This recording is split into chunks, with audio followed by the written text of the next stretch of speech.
Good morning. My name is Jane Blonde, not to be confused with the Jane Blonde who's writing spy novels in Germany. I'm the Jane Blonde whose life is a spy novel.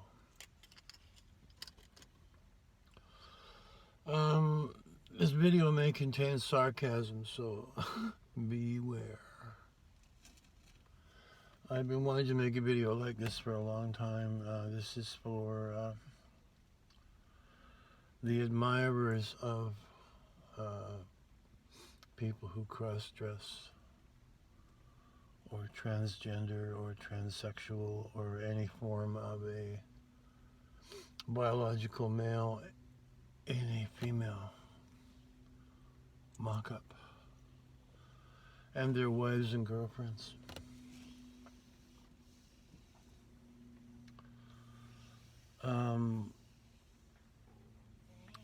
Most of us, and I mean like 98% of us, live lonely lives. We do not have boyfriends. We do not have husbands. We have other people's husbands and other people's boyfriends. I used to be with Narconon, and in my city, doing the math on the drug sales around the girls who are prostituting themselves as trans anything for drug money, there's 1,700 men per month are accessing these services. And all of them are either married or have a live-in girlfriend. They're living with a woman.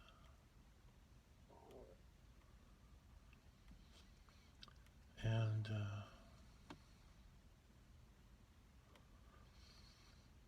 a large part of a date like that is probably 20% sex and 80% either therapy or a conversation that these gentlemen can't have with anyone else. And most of them are not cheaters. They're not hedonists trying to get as much sex as they can. They're mostly people who are being denied sex at home. And for males, when you're not getting sex, the hormones come creeping up your lower pelvis and interfere with clear thinking to solve problems, and it also emotionally one is not at ease.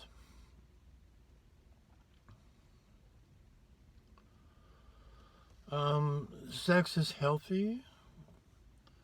Nature likes it because babies will be born.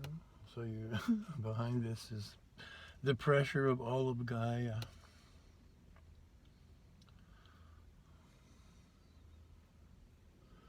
There are three nervous systems in the body. There's the sympathetic, the parasympathetic, and a third one, which is the vagus nerve, which travels from the brain all the way down to the middle of the core. During a sexual climax, sex energy, which is the highest energy that the biological body produces, runs around all three nervous systems at the same time and kind of cleans them out, rebalances them, and settles them. And for those who are being denied sex, this doesn't happen, and it's actually unhealthy for you. It will shorten your life.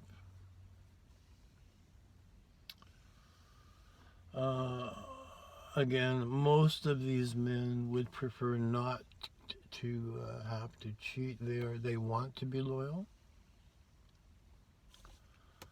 but they're being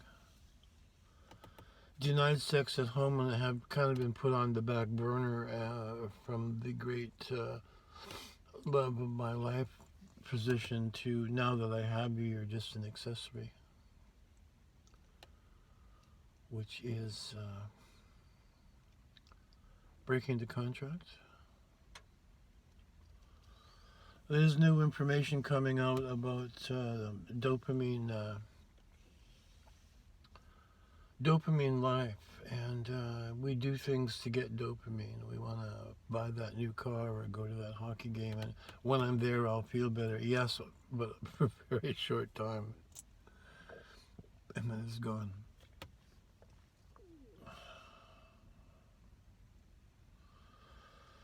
So part of that research was the dopamine high for a relationship lasts about a year, and other information about relationships lasting about 90 days, which is about how long it would take to get the female pregnant if you're having unprotected, wild and crazy, I just met this amazing person sex. It takes somewhere 90 days. And then you add 9 months gestation, there's your year. This is a natural phenomenon to get babies to be born. So after that year,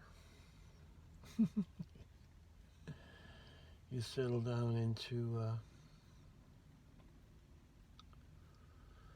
married life, plus having a baby pretty well, I'm going to use the word, destroys the young girl, destroys her body, chemicals destroy her mind.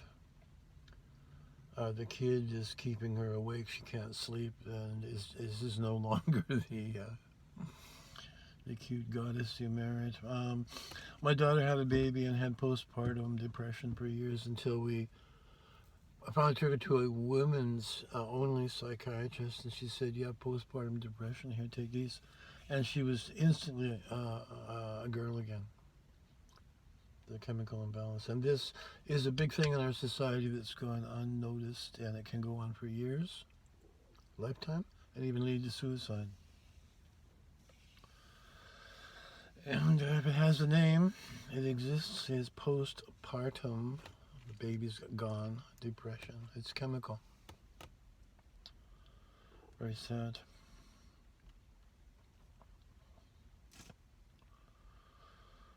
So this is a warning to cis women that if you're going to deny your husband, and both of you should look that word up in multiple dictionaries, husband and husbandry. This is not what people think it is. And guys, if you're going to sign up to be a husband, you should look at the definition of husbandry and see if you really want to do that.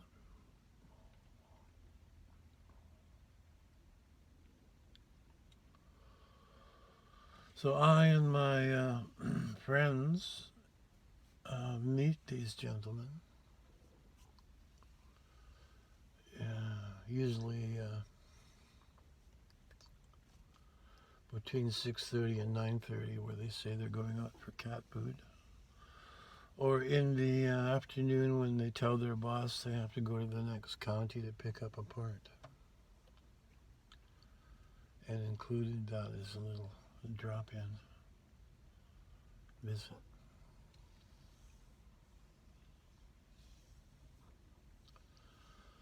And most of them are leading, to be blunt, tragic lives in not an unhappy marriage, but a grumpy marriage where you're just putting up with the status quo. And on top of that, in this society, you can't do anything. The males are controlled and suppressed by the law, the police. And It's worse than we imagine.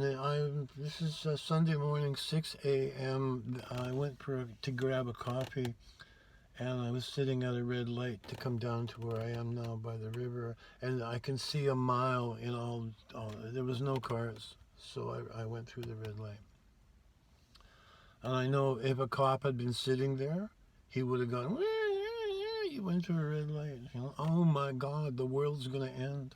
I made an adult decision in traffic that there was no other vehicle within a mile of me. No, you're going to get a fine. That's how bad this depression is. It's in your face. If you yell at somebody, you can get charged with assault. If you slap somebody, if you push somebody, 2 years in jail, you're a maniac. So males don't get to let their male energy flow. And I know that the beginning phases of any relationship between a man and a woman, the sex is, no matter how badly executed, is fabulous and fun and ooh, yeah. You can't do that with your wife or your live-in girlfriend.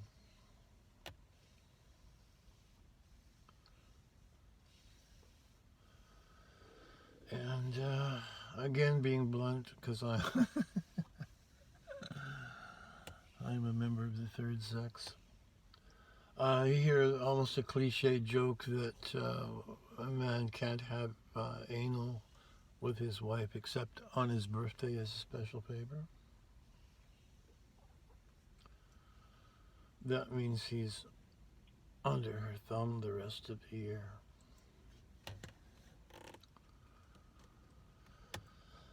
And he's not allowed to have rough sex with her or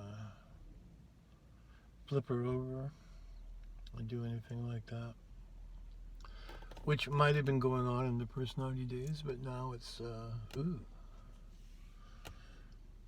The men can't do that. And the issue of oral is the same only on special occasions because, ooh, that thing is dirty and I don't want to go near it. So that's off the table. Where it used to probably go on in the personality days, but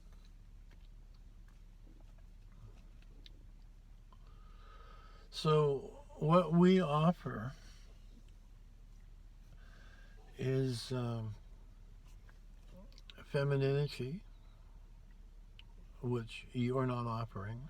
You've got your hair up in a bun and a sweatshirt and yoga pants and dirty running shoes. It's 7 a.m. on Sunday and I look like this. And I didn't do this to make this video. I always look like this. We as a group like anal. It's all that we have. And we love oral. And because we're males, to have a sexual partner, we need some strength and energy, so we like it a bit rough and unapologetic. We're all single because no one would want to be seen with us anywhere.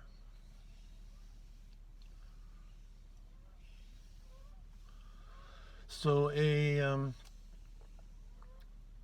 trans cross anything offers everything that you're denying this man, which is feminine mock-up, anal, oral, and rough sex, a private place, a conversation full of solace, which is 80% of what happens is discussions about how unfair their life is.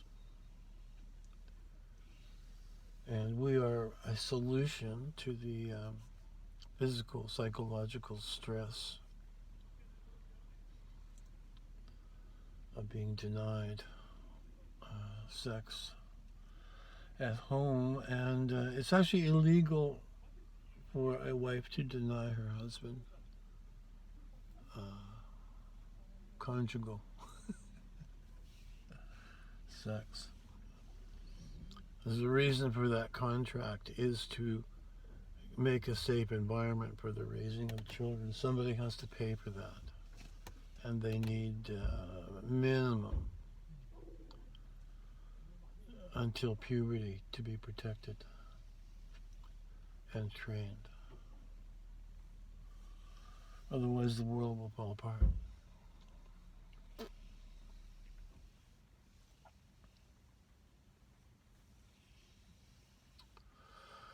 So last night I went out.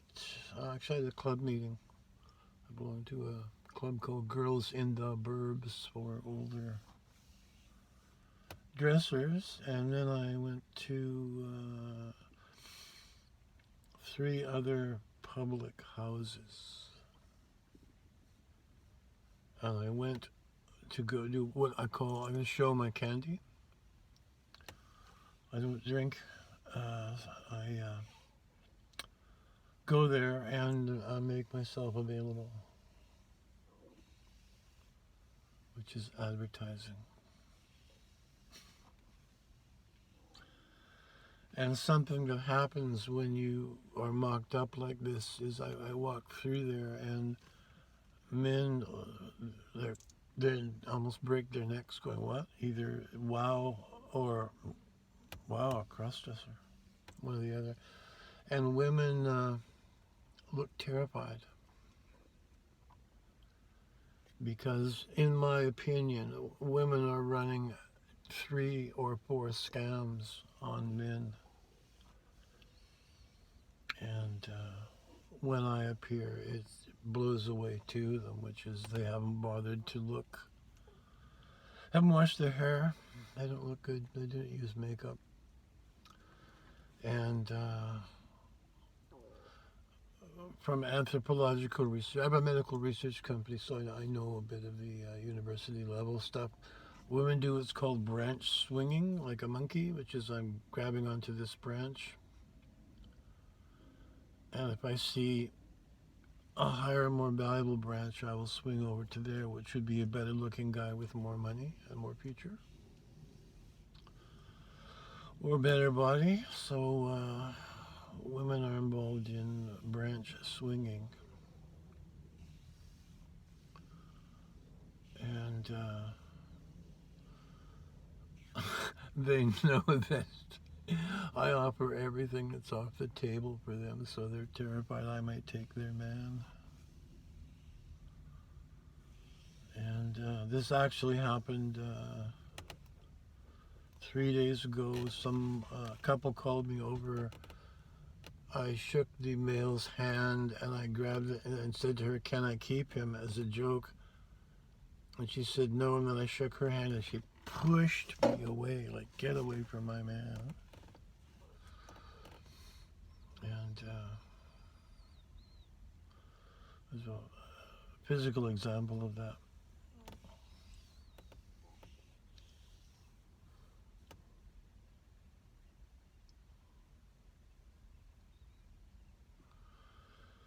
So, I guess it wouldn't be fair to tell you about the danger you're in without giving you the solution. I used to do counseling, and the thing that destroys the relationship after that first year of crazy wild sex is things that you do that you wouldn't want your partner to know about. It's called a withhold. I'm withholding this story, I'm withholding that event, or and because you might blurt out that say anything. You say you're gonna have a girls' night out at Donna's, and you're actually down at the racetrack doing shooters and losing money, and took home 6 jockeys. That's a withhold. So in case you might blurt that out sometime, any part of it, doing shooters or jockeys or racetrack or anything, you have to hold yourself back. And that's just one thing. The average person has maybe 200 of those. And what's the complaint with relationships? Communication. We don't talk anymore. You never talk to me. And the second part of this is when you have a withhold, if someone gets close to us, to it, you feel uncomfortable. And being human, you don't want to blame yourself, so you blame this. And they make you feel uncomfortable, so you attack them. This is known technology. There's a way to undo this. So there goes the communication, and there's the other long-standing deadener to a relationship is we don't talk anymore. You might probably have withholds on both sides. And a withhold would be coming to see someone like me, having a date with someone like me. You don't want that you're being unfaithful. And with a undesirable, unclean, unwashed person. So if you're married and you're cheating and you get caught, you can lose your marriage, your kids, your house, your car, the respect of your parents and all your peers, maybe even your job. So it's a big deal. And yet this is so necessary for people. They'll risk all that to get it. 40 minutes peace. That's about how long these things last. They never last an hour.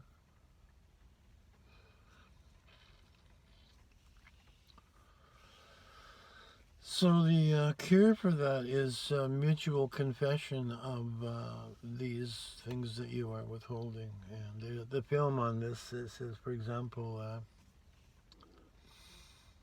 a wife bought a husband a really expensive watch for his birthday.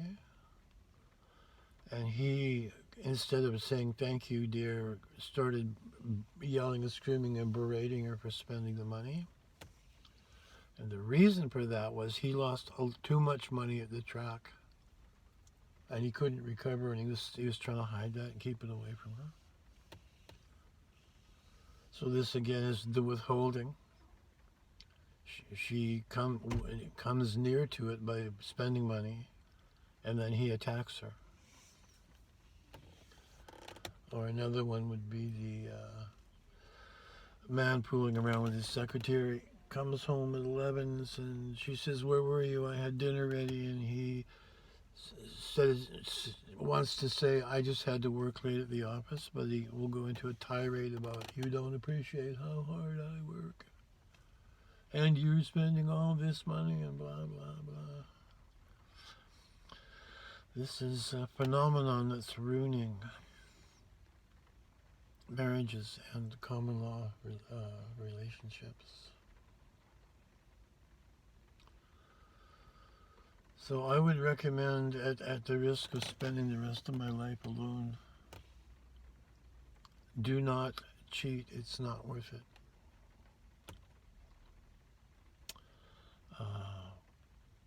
You need to talk to your significant other and really talk to them like you used to when you were having romantic dinners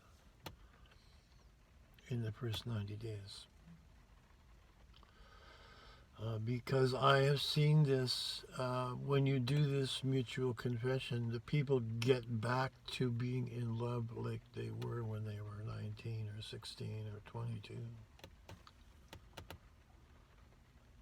And that's worth $1 billion.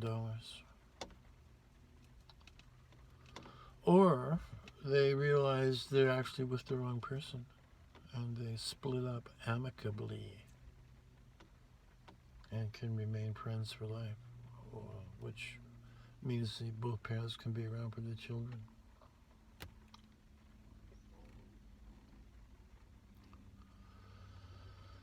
And children are actually not written into any of the legal agreements, but it's assumed that they have the right to expect parents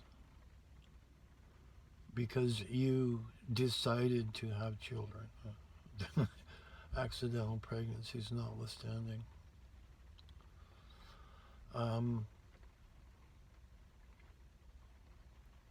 Until they're grown up.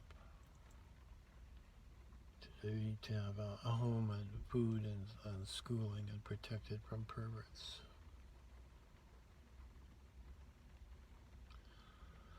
And this is societal because we are actually still tribal. And behind that is the human race will not survive unless the children are trained, because all of us, people like me, I'll be dead sometime in the next 20 years maximum. And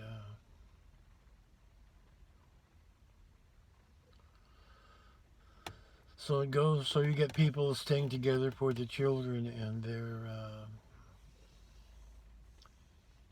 mostly miserable and bored, so you can either get your withholds out and be back in love, or separate amicably and have a nice relationship like they portray in movies where the ex is non-antagonistic, picks the kids up on them. The kids don't like it. They expect you to be responsible because again, societally and survival for the human race, if you're with somebody and you decide to have children, then you're responsible until they're grown up. Although they come back for car insurance, and then they'll come back with their new significant other, and then you have that, and then you have the grandchildren. It goes on for goes on forever.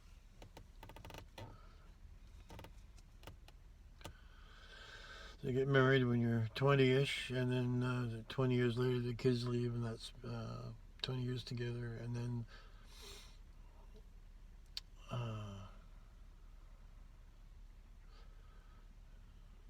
the kids leave, and then they come back, and then 5 to 7 years as grandchildren, and they're going to be another 20 years. So you're looking at 65 years of family. Which is why marriage is such a big deal,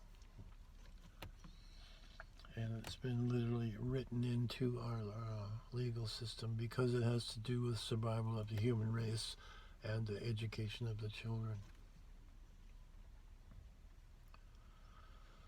And there's no obligatory course in this, which is why, circling back, as Jen has taught us, get some dictionaries, and big ones, and read the definition of marriage and husband and husbandry. And you may decide, I'm not ready to commit to that.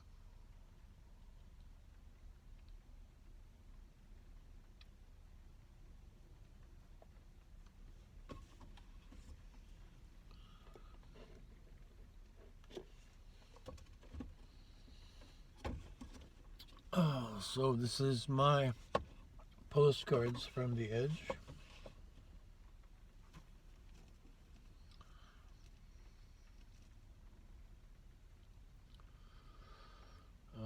If you think this might help somebody, send them this.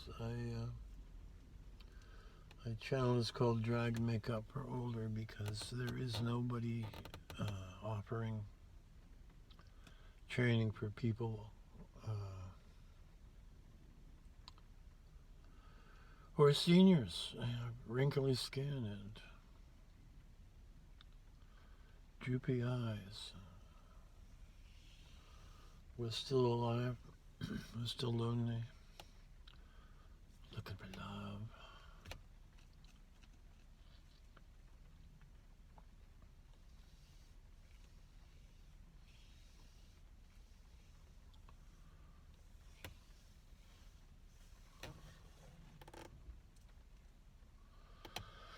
I surmise that why they call this cheating is you're stuck in a game of marriage with someone, and she has control because society backs her up.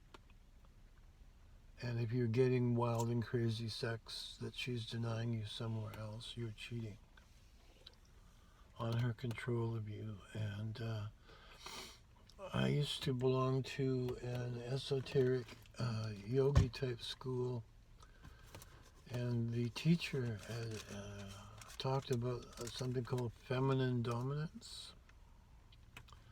And he said in the human race, the females are actually dominant because they are the baby makers, and they work in groups, packs. And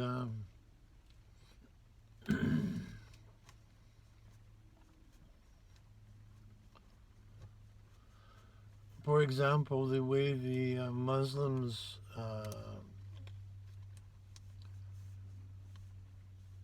deal with their women, it seems quite harsh to Western philosophy. And this was done 1700 years ago in an effort to control feminine dominance.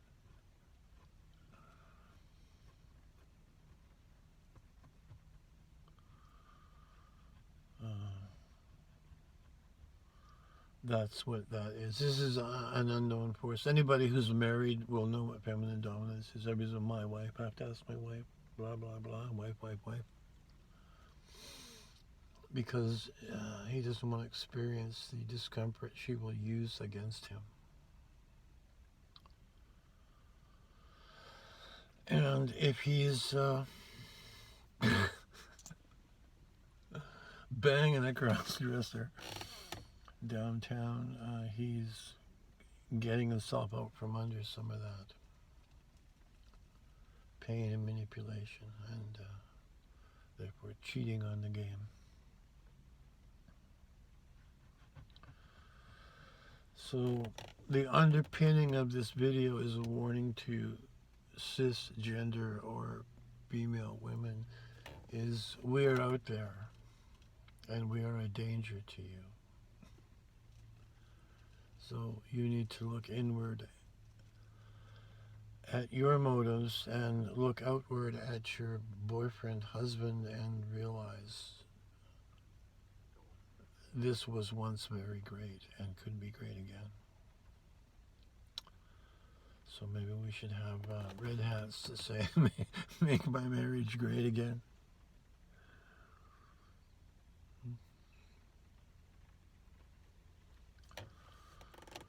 There's so much unhappiness and boredom.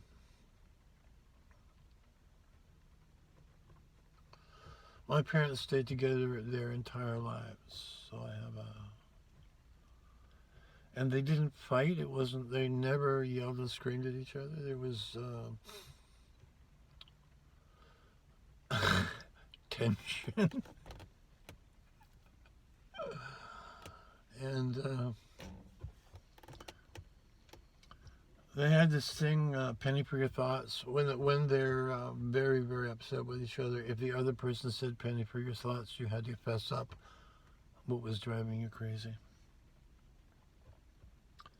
And it worked for them, and I had a long relationship with a woman, and what we had, I said, if the other person asks you to dance, you have to dance. So it is amazing to have someone right here who hates your guts and wants to drain your blood and sell it to vampires, just vibrating. You can't do that and not start talking. And that worked well for us. And it was cute. Well, you can maybe, you need something to break the ice. And underneath all of that, the main reason people get upset about others before it gets bad is family rules. Like, you don't use pickles in the spaghetti sauce. You don't squeeze the toothpaste tube from the bottom. Put the toilet seat down. All of that stuff. These are two different households with different rules, and you get two people married, and they're all of a sudden it's like, what? You put mustard in the potato salad? Are you insane? On the other hand, you have potato salad without mustard tastes like crap. I'm like, what are you talking about?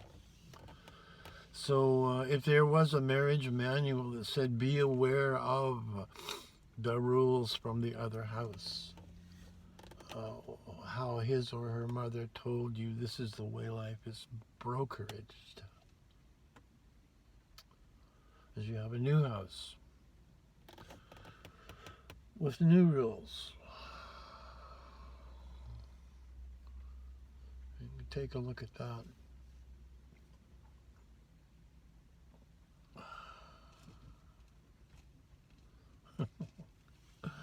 Layer upon layer upon layer.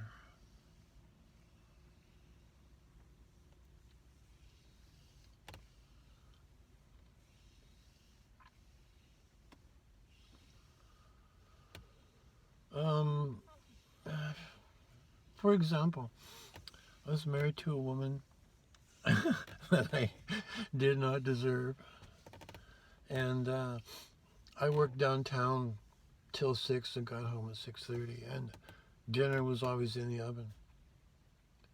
I went, well, why can't we have dinner at 6:30? She said, dinner's at 5. I said, well, I work till 6. And she said, dinner's at 5. Because in her house, dinner was at 5. And she was so adamant about that she would make dinner and wrap it in tinfoil and put it in the oven, thinking she's doing a good thing. I'm scratching my head going, but I'm the husband. I'm out there paying for all this and being loyal and showing up. And what's with that?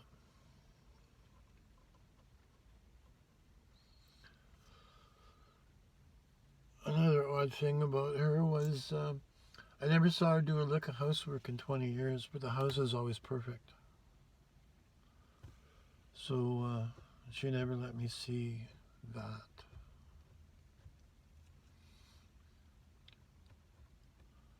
And I don't think I even noticed that ever. It was years later that I went, oh, wait a minute.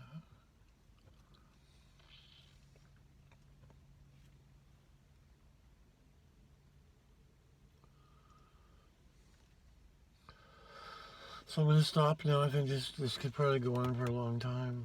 This is a discussion I rarely have with anybody.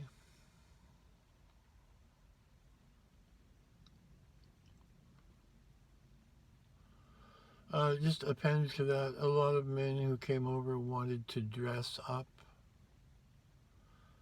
So I did that for them, and a lot of them said I looked like my mother or my sister. But if a wife sees her husband in drag, it usually destroys her conception of him. So don't do that. Again, can cost you your wife, your marriage, your kids, your house, your car, your job, your relatives, everybody. And this is a compulsion which is caused by a medical condition called testicular feminization syndrome. 1947, look it up in Google. This is a DNA fault, and the baby is unable to uptake testosterone from the mother when the baby's in the womb. But there's lots of progesterone and estrogen, so you get a feminized brain, which is I feel like a woman in a man's body. It's literally true. They've done staining brains of trans people, and their feminine architecture is found there because of hormones. Then when the baby's born, the baby's unable to make testosterone until puberty. So the baby stays feminine-ish until until puberty, and then all hell breaks loose.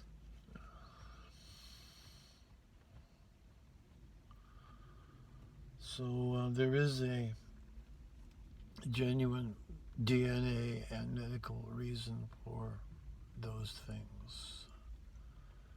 This is available to us on Google. They teach it in universities, but the general public doesn't know this.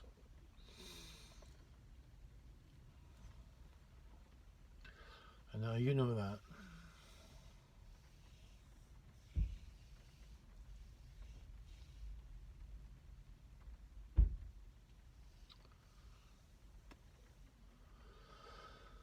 So if you have such leanings, you're not crazy. There's nothing wrong with you. This is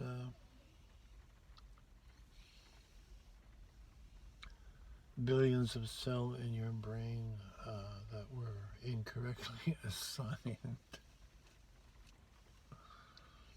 And since I've gone there, in the human brain there's a section that looks like that, and it's full of black dots. And that's what you find in a male, and in a female it's much smaller, and there are very few black dots. And they found that in 100% of the brains of people who are in any form of cross-dress, trans, whatever you want to call it. So many labels. So this is the physical result of the wrong or not enough male hormones. So when life goes through that brain and hits that feminine version and looks in the mirror and sees a lumberjack, the conclusion is that's wrong. That's the wrong thing.